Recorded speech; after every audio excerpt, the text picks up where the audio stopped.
اعوذ باللہ من الشیطان الرجیم، بسم اللہ الرحمن الرحیم۔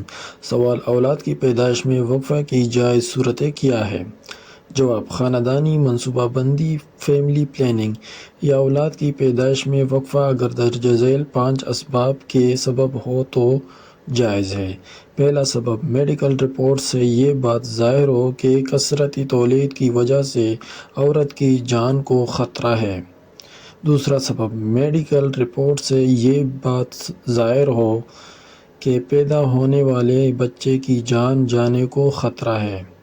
تیسرا سبب: میڈیکل رپورٹ سے یہ بات ظاہر ہو کہ کثرتی تولید کی وجہ سے عورت کی صحت کو ایسا خطرہ لاحق ہو سکتا ہے کہ اس کی صحت گر جائے گی، بیمار رہنے لگے گی اور شفا یابی مشکل ہو جائے گی۔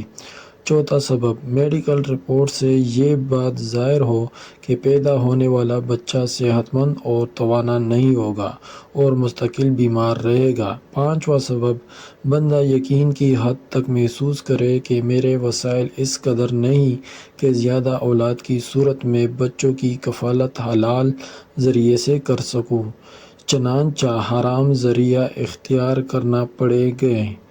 ان 5 صورتوں میں خاندانی منصوبہ بندی جائز ہے تاکہ ماں اور بچے کی زندگی اور صحت محفوظ رہے اور والد کا اپنا دین بھی محفوظ رہے۔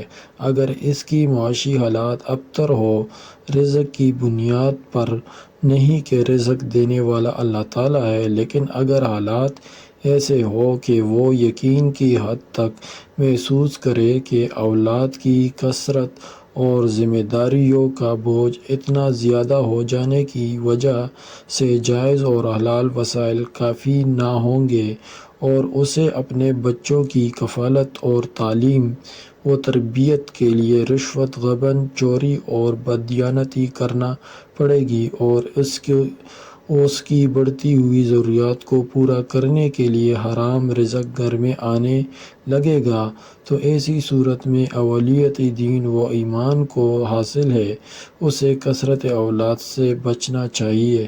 ائمہ کرام اور بہت سے علماء کا فتویٰ ہے کہ اگر یہ خدشہ ہو کہ کثرت اولاد سے وہ بچوں کو رزق حلال نہیں کھلا سکے گا تو اس صورت میں خاندانی منصوبہ بندی جائز ہے۔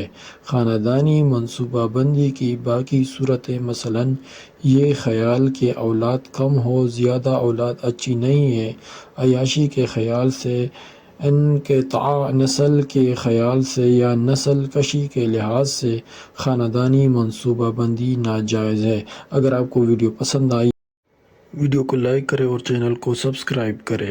انشاءاللہ نیکسٹ ویڈیو میں دوبارہ ملاقات ہوگی۔ والسلام۔